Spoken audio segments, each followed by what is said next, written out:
Hello everyone, I hope you're all doing well. So, it's been about a month since I returned from Hawaii, which I went to for a class trip, and I wanted to share some of the images and the videos that I took while I was at the island, as well as some additional videos that are not mine and images that come from the United States Geological Survey to further explain some of the details and some of the things I learned while at the island.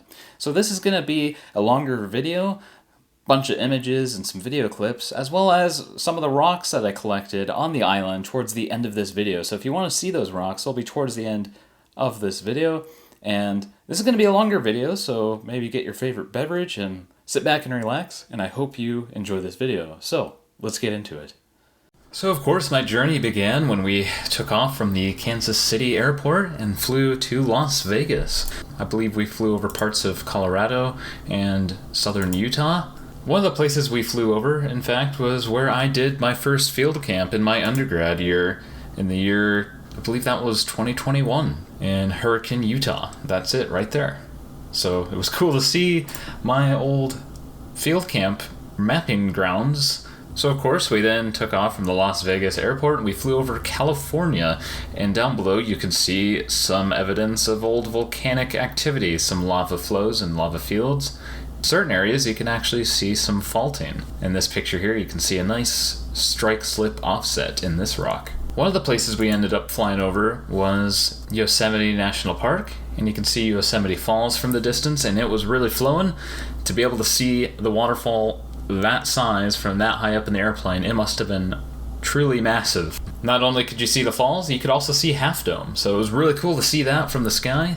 And then eventually we turned westward and began to head out to the Pacific Ocean. And we then began to make our landing and approach onto the island before touching down. We then had a long drive to where we were staying on the other side of the island, the eastern side. And this is pictures of the property at our Airbnb, very tropical. This is my first time being in a tropical place, so it was really exciting to see that and experience it. Lots of tropical plants, lots of flowers, and lots of little critters wandering about. So the next day, our first stop was, well, Volcano National Park. We went up to the summit of Kilauea, and we were able to see the Kilauea caldera, which was actively steaming away. The volcano was not erupting while we were there. However, that lava lake is pretty fresh, and though the surface is crusted over, just meters below that crust is molten lava.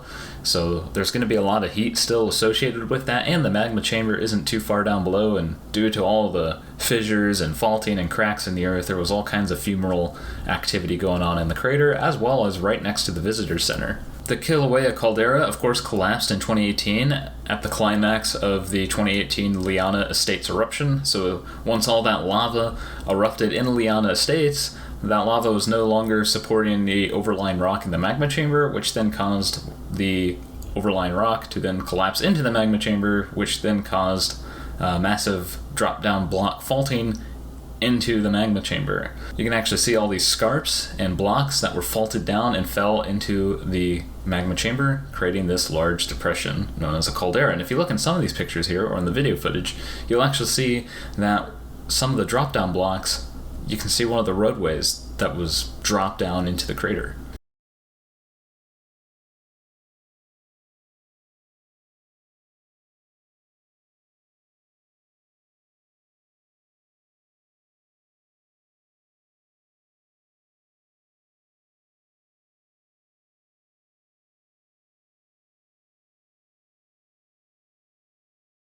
Taking one of the trails, we then came to an active fumarole area. These fumaroles were here well before the 2018 eruption.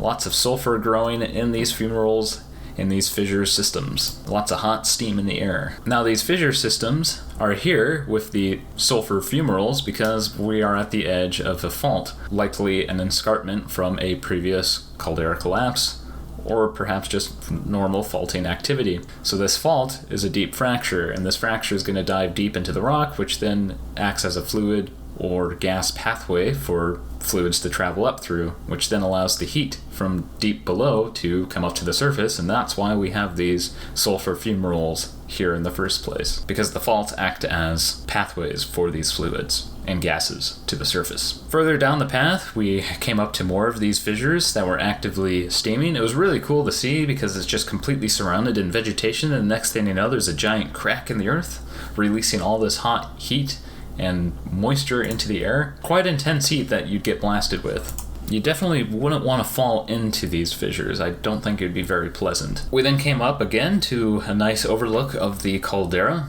and you can see all the existing lava flows and parts of the caldera that were then dropped down during that collapse. Certain areas you could actually see some of the monitoring equipment that the USGS employs to monitor the volcano, such as seismometers, tilt meters, and GPS stations. The one thing about Kilauea volcano, and this was a concern during the 2018 eruptions, was it has the potential to be explosive. So when the magma chamber drops down below the groundwater table, you can then have water enter into the conduit, and if magma reintrudes into a conduit that is now full of water, the volcano can become quite explosive. Kilauea has a very explosive history, in fact.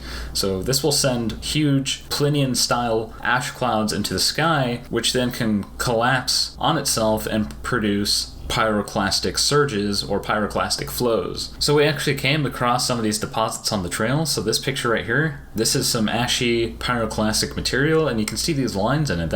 Those lines are cross-bedding, and cross-bedding is something that you usually see in sedimentary rocks like sandstones, and that's from the current of the water moving over the sand and pushing the sand in a certain way where it forms these layers. And if you look at the cross-bedding in the right orientation, you can actually get a sense of flow direction. Well, with pyroclastic flows, though they're not water, they are moving, flowing volcanic material, so you can still get these cross-bedded formations, and that's exactly what we're seeing here. So the next day, after Kilauea, we then made our trip up to Mauna Loa. And on the drive, of course, up to Mauna Loa, we were taking the Saddle Road, and you could see Mauna Kea as well. So we made our way up to Mauna Loa and made our way up to the end of the road.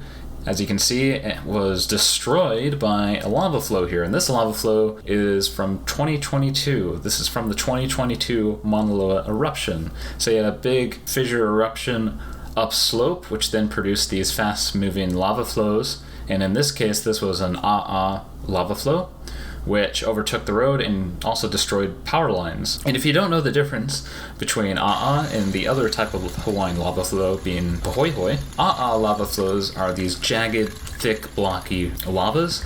They do not look pleasant to walk on. So if you look at the A'a here, you really want to walk on that, especially in your bare feet. So the joke of this being, if you're walking that in your bare feet, you'd be saying A'a quite a lot, while Pahoehoe is going to be smooth and ropey. One thing you can tell with this lava flow here is the fresh 2022 lava flow. You can see the sharp contrast in the older lava flow that it flowed over.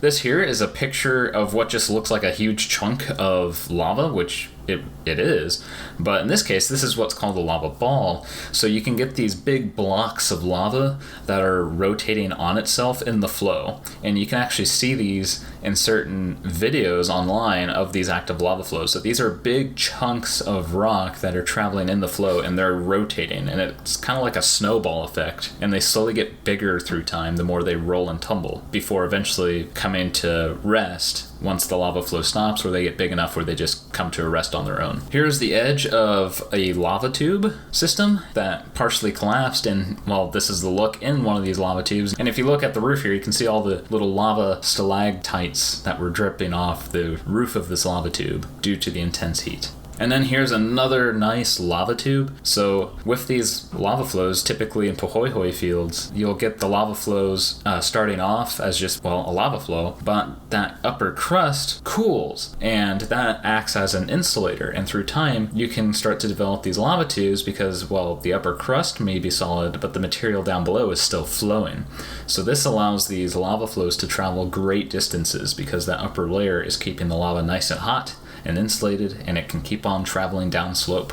So after we were done with Mauna Loa, at the end of the day, we went up to Mauna Kea, which they have an observatory up there. We did not go to the summit because we don't have vehicles that are capable of that, and believe we are not allowed to take rental vehicles up to the summit. So the summit was off limits for us. But we still got to go up to the visitor center and see a lot of the different telescopes that they had on display there. But we were able to climb one of these massive cinder cones on Mauna Kea, and Mauna Kea itself is absolutely covered in cinder cones. And one of the things that we're also looking at, which is going to be hard to tell in these images, but during the last ice age, due to the high elevation alone, even now in modern times, you can still get snowfall on both Mauna Loa and Mauna Kea due to their elevations. But during the Ice Age, thousands of years ago, well, the Earth was even cooler, so you can actually find glacial activity or the deposits of past glacial activity on the summit of Mauna Kea. There's old glacial terrains and moraines up there from glacial activity, and it's believed Mauna Loa had the same glacial activity. However, Mauna Loa is much more active as a volcano, so all that activity from the glaciers has been destroyed and buried by, well, new lava flows. And of course, in some of these images, you can see Mauna Loa in the background, with its summit sometimes hidden by the clouds. But once in a while, the summit of Mauna Loa would peek out from behind the clouds, and you could see it as well.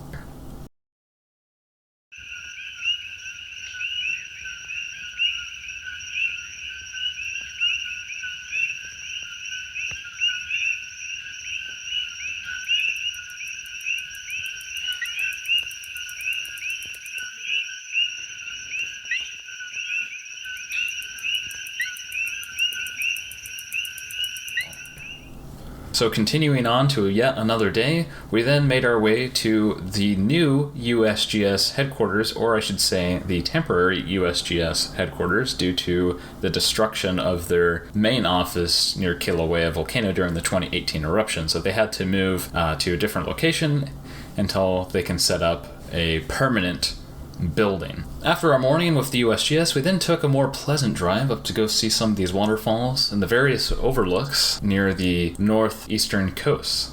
And this part of the island was one of my favorites just because of how lush and jungle-like everything was, with the occasional rain and the various waterfalls that we could see along the road.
And then eventually we came to the final destination of the day, which was a huge lookout across this valley. I believe this is what they call the Valley of the King. Entry into the valley is off limits to the public. However, I believe you can still access the beach, but only the beach down below. And in the distance, you could see a tall waterfall cascading down into the beach and, of course, into the ocean. Continuing on with our trip, the following day, we then drove out to the site of the Liana Estate Kilauea eruption that occurred in 2018, and we came to one of the main flow channels of this eruption. So the center of the flow channel contains all these boulders and just rubbled basalt rock, and at the edges of this channel you can actually see the levees.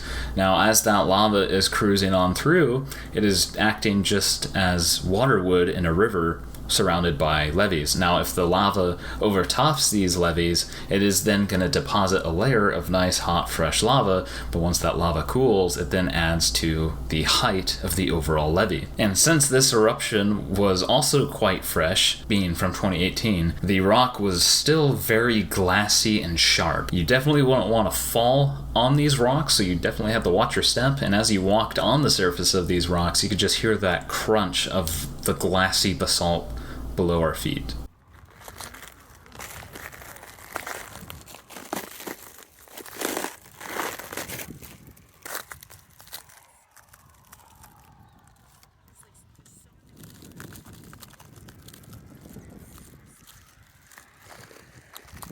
And these flows were absolutely massive. I wish we could have gotten to see more of them. This was only one part of the overall flow channel. There were different areas of the flows where it was a massive, super wide flow. There were areas where the flows split up into different branches and fingers before possibly reconnecting or taking entirely different routes.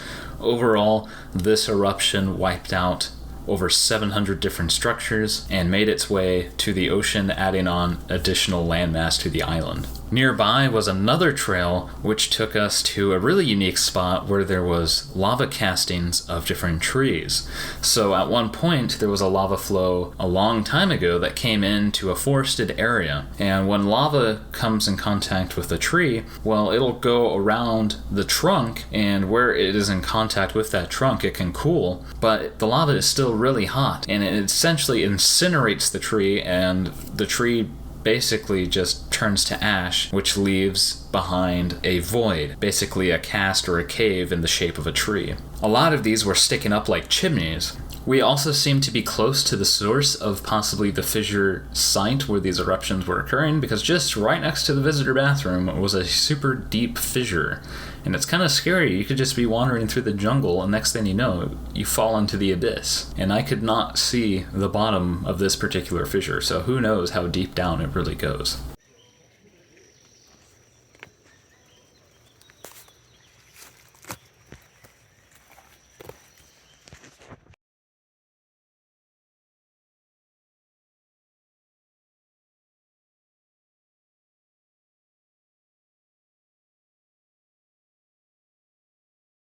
This is more of the 2018 lava flows from the Liana Estates eruption, and this particular flow did make it to the ocean, which is currently creating a black sand beach. This basalt in particular was also really rich in olivines. There were lots of olivine phenocrysts. Continuing on with our day, we were heading to another coastal area just south of Kilauea. I believe it is called the Slump. It is this area of land that is moving out towards the ocean about, I believe, 2 centimeters a year on average. And what was really cool was on these particular road cuts, you could see into the Pohoihoi lava flows, and you could see various lava tubes that were in these Pohoihoi flows and feeding these flows. And you could also see the breccia, the base breccias of these flows. So that breccia zone there, that's the rock that's all red and crumbled looking, that's the base of the lava flow, the initial lava flow. So those are the basal breccias, or the bottom of the initial lava flow. So we made our way down into the slump, and there were lots of really cool Pohoihoi lava features. There were lots of inflation terrains or inflation structures. So you have all these mini lava tubes essentially down below, and you have this hard crust of Pohoihoi. And if you get a blockage, the lava starts to pool underneath that cooled surface, and you'll actually get inflation. So this is how lava flows can grow in height. In that inflation surface, since, well, the surface is hard, it can then begin to crack and fracture apart. And sometimes with these inflation surfaces, you might actually have the fresh lava from below find these cracks and start to ooze up towards the surface and expose itself through these cracks in the inflation surface, which you can see beautifully here. And you can see even here there was a little bit of a toe of the lava that started to actually flow out of the crack before completely cooling itself. And then we spent some time at the coastline watching the waves crash against the sharp cliffs of basalt. Our last stop of the day, we were heading to one of the bigger lava tubes on the island, and one thing I want to mention again was just how jungle-like and tropical parts of the island can feel. So eventually we made our way into the lava tube, and this is the first time I've been in a lava tube that had running lights inside of it, so you didn't even have to bring your own headlamp. So moving on, we had more days in Kilauea Volcano National Park. In this case, we hiked down into Kilauea Iki Crater, which this was the site of an eruption, I believe it was 1957. Could be wrong on that date, but in this picture here, if you look to the left, you can see we're in the bowl here, and then there's that opening way in the back distance. That's Mauna Loa, but look at the left of that cliff where all that fresh rock is. That's where the eruption was taking place. That is the top of the little cinder cone, and you had all the lava flowing down into the crater here. And essentially there was a lava lake that formed, and then when the eruption ended, the lava lake cooled, and when it cooled, it subsided, and you get this little ring around the crater, which you can see, and to make our way down into the crater floor and the surface of the lava lake, we had to kind of walk down those rings, and there were some deep fractures and fissures we had to walk over and jump over as well. I might have climbed into one of them. We then made our way onto a trail that leads us to some footprints that were preserved in some of the volcanic material. So in the 1700s, there was a group of warriors that were heading out in this direction near Kilauea volcano, and the volcano at this time was having explosive activity. Some of these warriors were caught up in one of these explosive eruptions, and there was a pyroclastic surge. But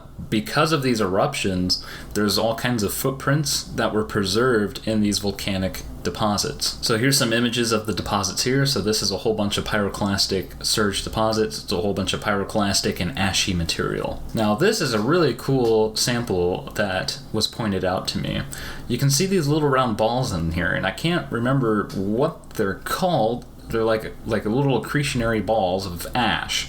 And these form just like how hailstones form in a thunderstorm. So essentially these little pieces of ash are rotating and tumbling around up in the ash cloud during the eruption, and they're building up, forming these little balls, and eventually they rain down just like hail would or sleet. Also, here's some more beautiful crossbedding in this ashy pyroclastic material deposit here from the pyroclastic surges. After the long hike and the heat, we then stopped at one of the other black sand beaches on the island. Now we're here.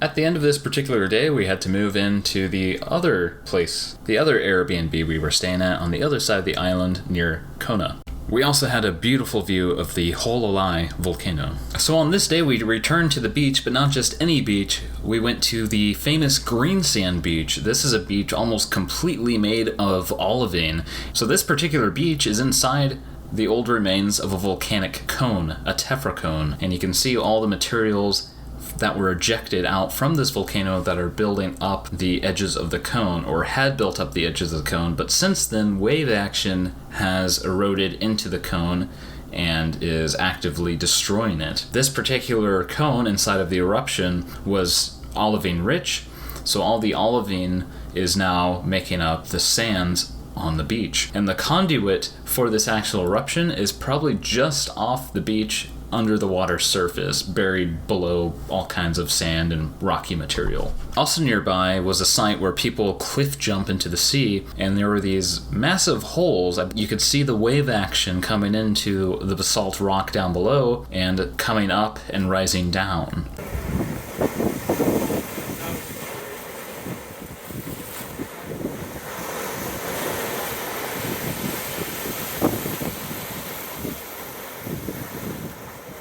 Also nearby in the distance was the remains of another cone, but this one was yet to be completely destroyed by wave action. Later in the day, we drove to yet another beach, but this one in particular had a lot of animal life and lots of tide pools to explore. And there were lots of critters moving around in these tide pools. This was also my first time seeing living coral.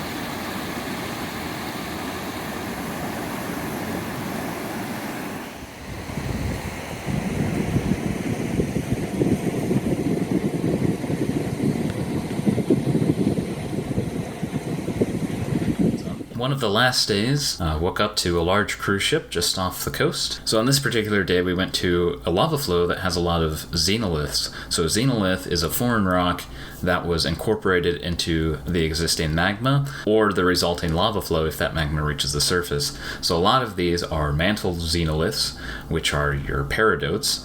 They're the green-looking xenoliths. These are rich in olivine.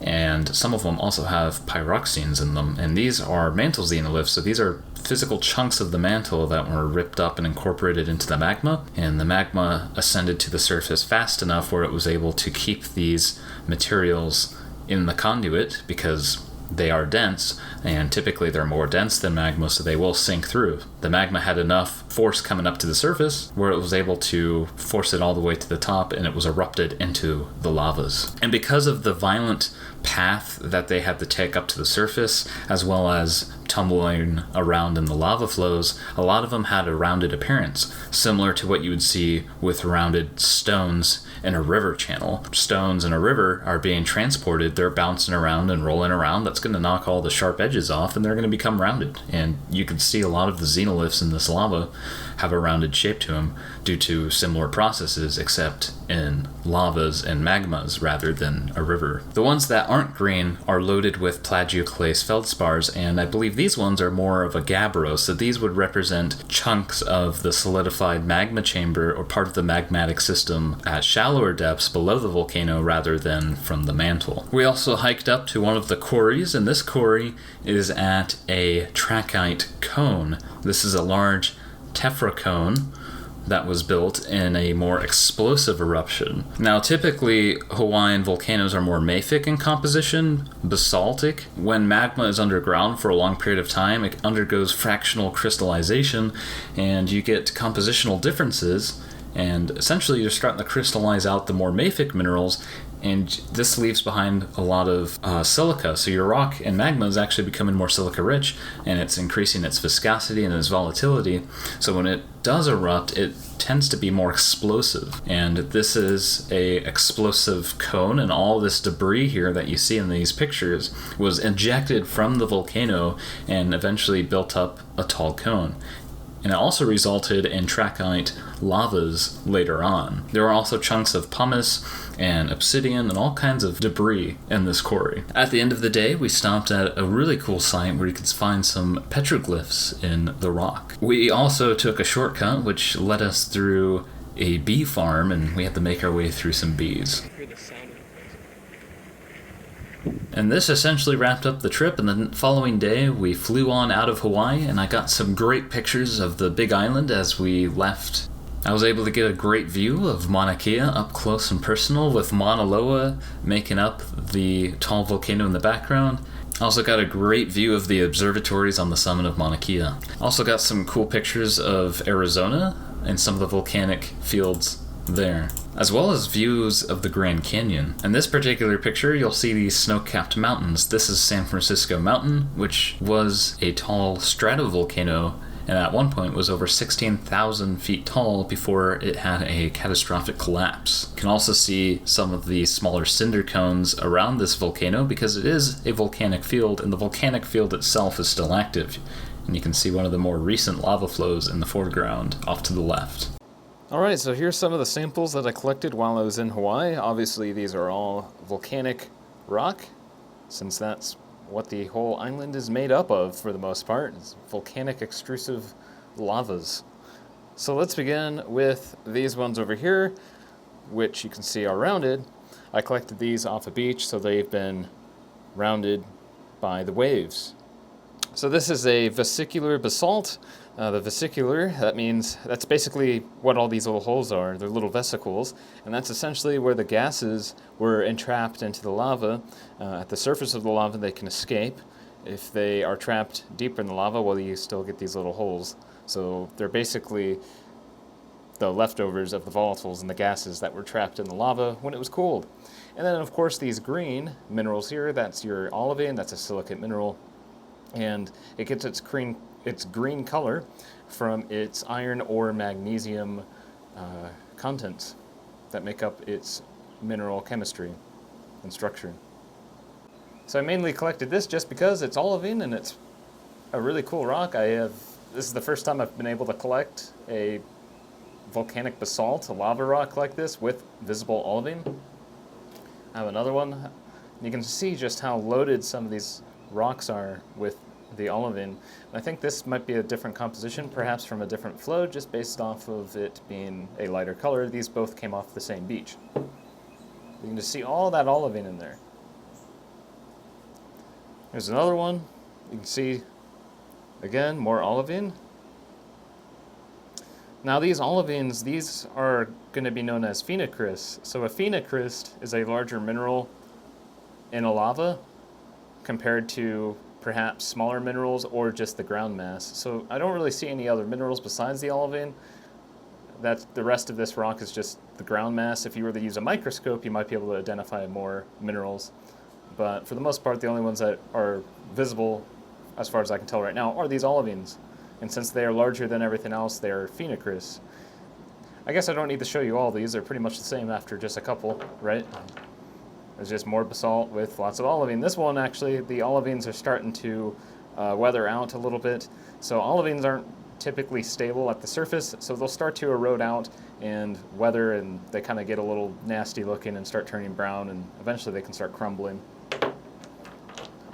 But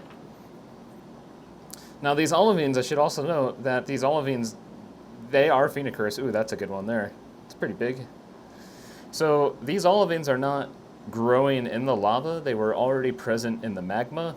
So when the magma erupted and came to the surface, these little olivines were already a part of that magma, so they were incorporated into the resulting lava. So basically all these olivine phenocrysts were growing in the magma chamber or the magma system before being pulled up in the eruption. Now on the microscopic level, if you were to use a microscope, you might be able to identify some smaller olivines that might have been starting to crystallize as this lava was cooling. So moving on to these basalts, they're a little less interesting compared to these ones with the olivine, but you can tell that these ones are a lot glassier looking. They have some iridescence going on, and these are fresh. These lavas are from the 2018 Liana Estates eruption. You can just see how glassy this is, how frothy it is. And we were walking out there on the surface of those flows, and you could just hear it crunching below our feet. So very fresh, very glassy, very sharp as well. And you can just see those vesicles from the gases escaping. And it has this color because essentially it is glass, and it's going to be reflecting the light in different ways. There's another really frothy texture here. I can just feel it poking into my skin. It's really glassy and sharp. You definitely wouldn't want to fall out there. There's another small piece. You can see how golden some of these are. And this is from the same flow, but this is near one of the beaches where the lava flow flowed into the ocean. You can actually see there's little bits of olivine in it, so even this flow had some olivine.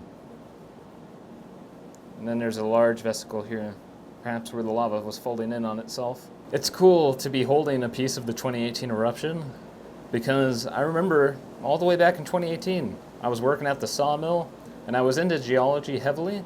I just didn't know if I wanted to commit to going to college and taking that risk. I was kind of, afraid about the cost and my abilities. But I remember sitting in the lunchroom at the sawmill with all the guys and seeing that eruption on TV. That was about the moment I decided, you know what, the only way I can achieve anything I want in life is to pursue it. I at least have to try. So I quit my job at the sawmill and signed up for college, and that's why I'm at where I'm at right now. So to be able to see it in person finally after all these years and to collect some of the rocks, I don't know. Just seems special in that way, I suppose. It was a very destructive eruption, unfortunately, though. So I believe it destroyed about 700 or more homes and structures. Now this is an interesting sample. So when you think of Hawaii, you think of red, hot, flowing lava flows that are building up these shield volcanoes, perhaps cinder cones. And you don't typically think of explosive volcanic activity. And when you do, you might think of Kilauea. And Kilauea typically has explosive activity when you interact basaltic magma with water. But in the case of this rock, this is actually more evolved magma. So when this erupted, it was truly explosive, perhaps generating like pyroclastic surges. There's no evidence of that, but it built a very large cone. So essentially what can happen is you have this process called fractional crystallization. So you might start off with a basalt composition, but you have all these different minerals and chemistries in it. And one of the first things to crystallize out of the magma is olivine. So you crystallize olivine, and then next is going to be some of your pyroxenes. And as you're doing that, you're locking certain chemistries away into those minerals, which is pulling them out of the magma into the crystal, and the crystal gets left behind in the magma. So the magma begins to evolve, and through time, the magma is starting to slowly become more silica rich. And eventually, the very last minerals that you'll start to form are plagioclase and quartz. And because it's becoming more silica rich, it's becoming more viscous, and it also may be becoming more volatile rich, which then just makes the magma more explosive. This was actually intermediate. I would have to check, but I believe the composition for this would be similar to like a dacite. It wasn't a dacite, it was a different composition, but it was about that same range of silica. So it generated a massive cone, and all around this cone is just nothing but pyroclastics. It's all debris that was blown up into the air, either existing blocks of rock. So a whole bunch of existing rock was blasted up, and the fresh magma was also blasted up, and with ash and pieces of rock and debris and pumice, and it all rained down and eventually built this cone. And that's what this is here. And this is essentially, I'm going to call it a welded tuff. That's what it looks like to me. So this would be a whole bunch of ash that you can see is fused together. So this would have been really hot. And when it's on the slope here, you'll see there's this little grain, and it actually shows rotation, because this was likely on the side of the cone. I mean, I did pull it in a quarry. There's a quarry in the cone, so this is from the cone itself. So you have this hot ash that's raining down, you have this little stone, and since it's on a slope due to gravity, this might start to flow a little bit, so any grains that are in there can start rotating, and that's what this shows exactly, and you can even see some rotation here. But here's the really cool thing, all on the same rock, we have this rock right here. This is actually, I believe, an impact. So this is a preserved impact, so we still have hot ash on the slope of the volcano. This rock gets blasted up, it comes flying down, and it lands in the hot ash, and it indents into the ash. And you can actually see, eventually, over the top of it, the ash buried it and encased it. So this is like a drop stone that you might see in lacustrine deposits. So if you don't know what a drop stone is, if you have, let's say, an iceberg floating out in a lake, it's going to have rocks, and when that iceberg drops rocks into the middle of the lake, when that rock hits the lake sediment, it's going to impact and dent the sediment around it before getting buried. It's essentially the same process here, except with a volcanic process, much hotter, and obviously it's ash, not volcanic lake sediments. So a very cool rock here. Or at the time, I should say it was a really hot rock. Before we move on to some of the other cool rocks, I have this rock here, which looks, it's pretty much just a basalt with your olivines like I already showed here, right? The reason I collected this one is, well, check out that olivine. That is the largest olivine that I saw on the island at all, and it's the largest one I was able to collect.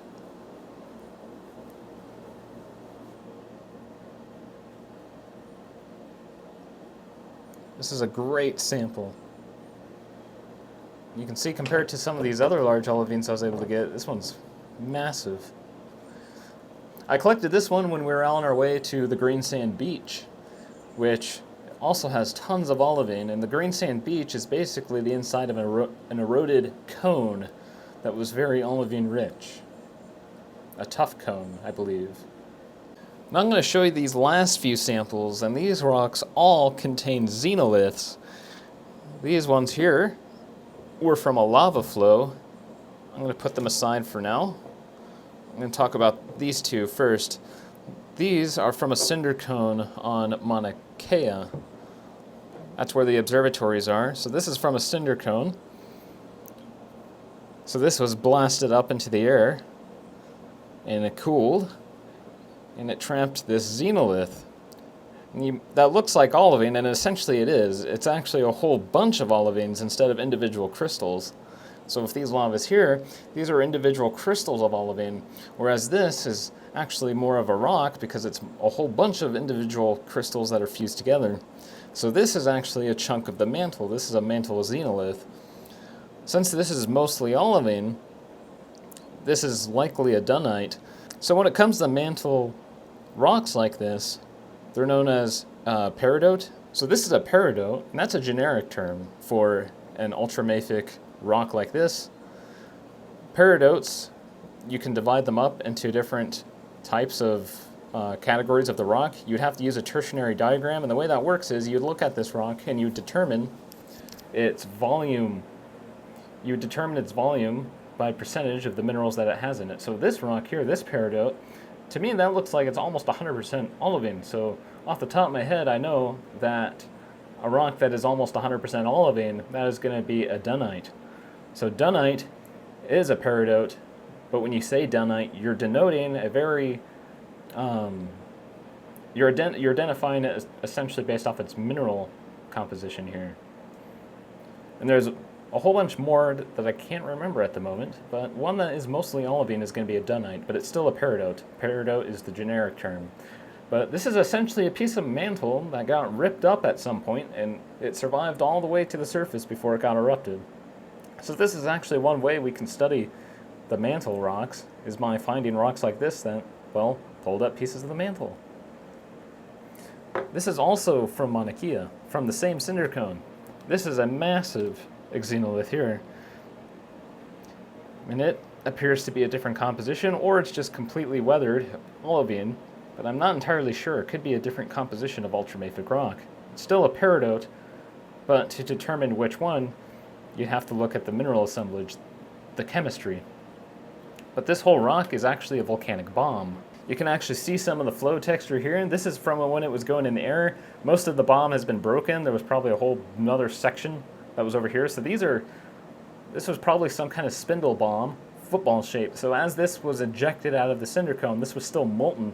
And as it was flying through the air, just like a bomb, it's getting affected by the wind, and it's still molten, and it takes on this spindly shape.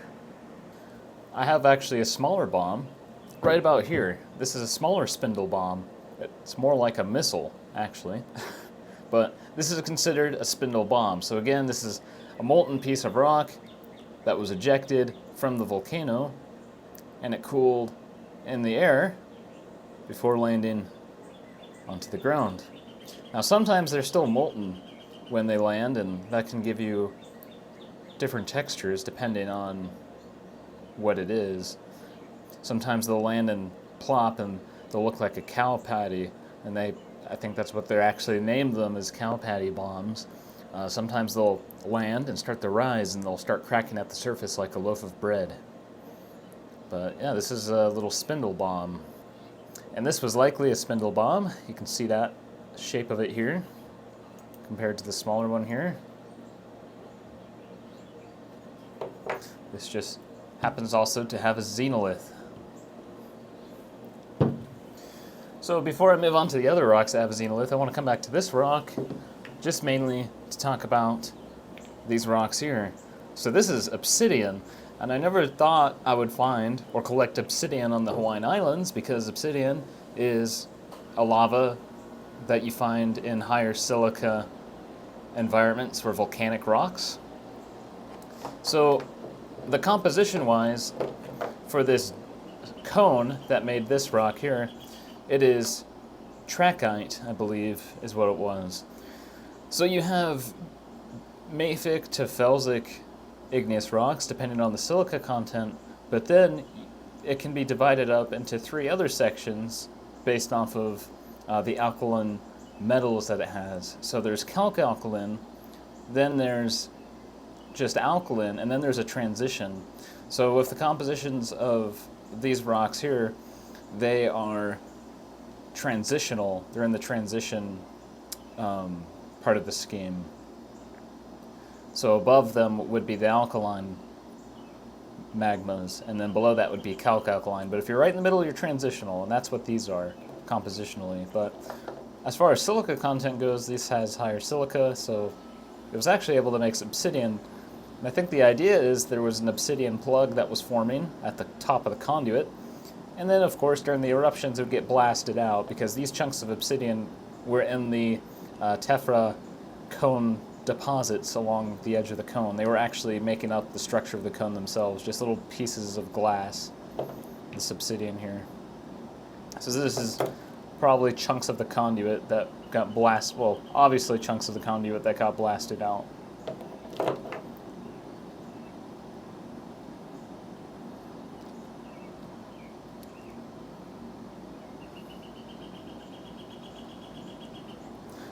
You can see that conchoidal fracture. It's pretty typical of obsidian. You can see it there. That's just how the glass is breaking. Also at the same cone, you could find pumice. This is just a whole bunch of glass that's extremely frothy, has lots of vesicles, and because it has lots of vesicles, this makes it very light. And it's light enough, actually, that if I was to put it into this glass of water, it'll float right on the surface.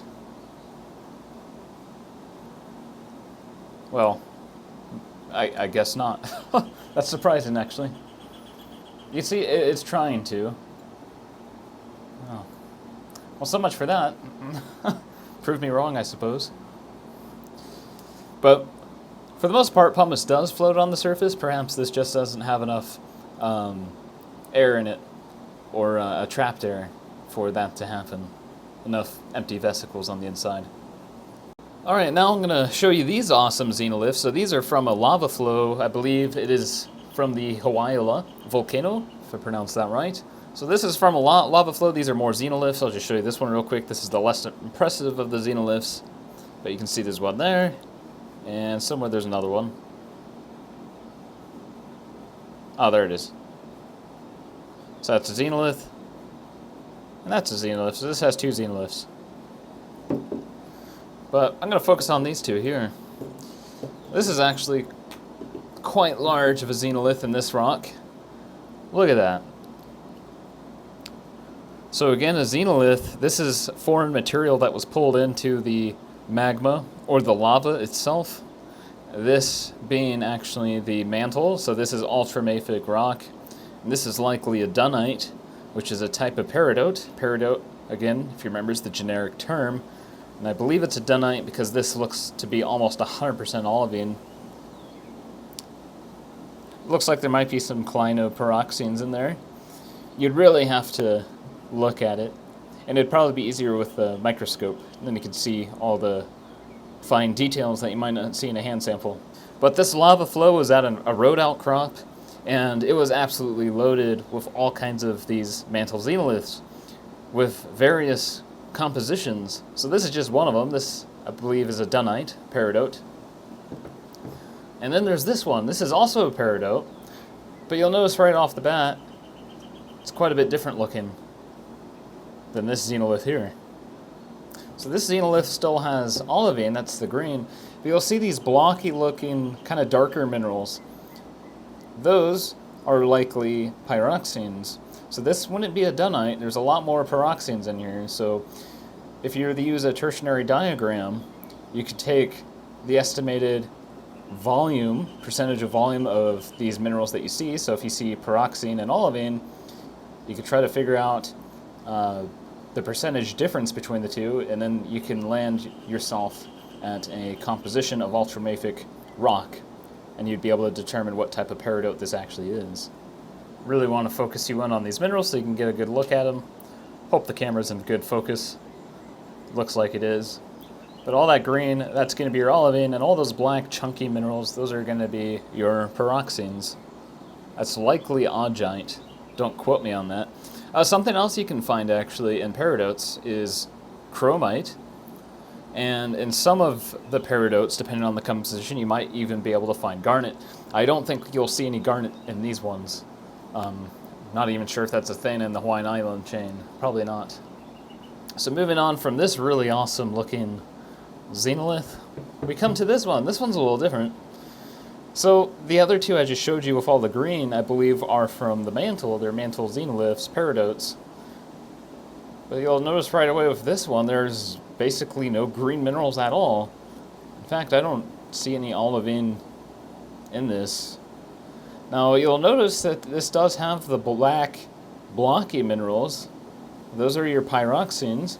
Then you'll notice all this white ground mass, or all these white minerals. I believe those are plagioclase. So what I think I'm holding here is actually a piece of gabbro. So instead of the mantle being ripped up into the magma and erupted at the surface, I think this is actually a chunk of the magma chamber from the volcano. So as magma is cool, certain minerals will begin to crystallize out, and olivines are more dense, so they'll actually start to sink to the bottom of the magma chamber, while plagioclase is less dense, so they'll start to float towards the top of the magma chamber. So if I had to guess, and I'm no expert when it comes to like magma chamber dynamics or whatnot, I would assume this is maybe from the top of a magma chamber. So this was likely magma that, well, obviously it was magma that started to crystallize. So you get your gabbro here, and then a fresh magma came on in and ripped it off the side of the chamber, and it got incorporated into the lava as a xenolith. I'm trying to focus in on these minerals as best I can. But again, the black, the darker ones, I believe that is plag. Excuse me, peroxide, the white should be the plagioclase. So these two xenoliths came from the mantle, while this one, shallower depths, likely from the magma chamber just below the volcano. This pretty much sums up all the different volcanic rocks I was able to collect on the island of Hawaii. So this pretty much wraps up this video. That was my trip to Hawaii. There were a load more images and a lot of video clips that I didn't share here just because, well, the video would be much longer than it already needs to be. And perhaps I will have some just individual clips that I might upload at a later time just showing off the volcano and maybe some of the beach areas that I saw if you're interested in just some scenic video footage without any talking in it. Right now I'm actually preparing and packing. I'm going to be leaving in about 2 days from now. I'm going to be heading out to Wyoming and eventually Montana to start conducting my field research and collecting the basalt samples, the mafic samples I need for my research. So I'm going to be out in the field for about a month, and then after that I'm going to be returning home, well, to my home in Idaho to visit my friends and family, and then I will be returning here eventually to start another grind of my final 2 semesters in my master's program. So a lot of work awaits me, and I'm not looking forward to it, but I'm also looking forward to getting it accomplished and done and out of the way so I can move on to hopefully better things. Anyways, I hope you enjoyed this video, and I might have another video uploaded after this one, hopefully before I leave to do my field work. So it'll involve some of the websites I use for geologic mapping, so if you find that of interest, be on the lookout for that upcoming video. Again, I hope you enjoyed this video, and I'll see you all next time. You all take care.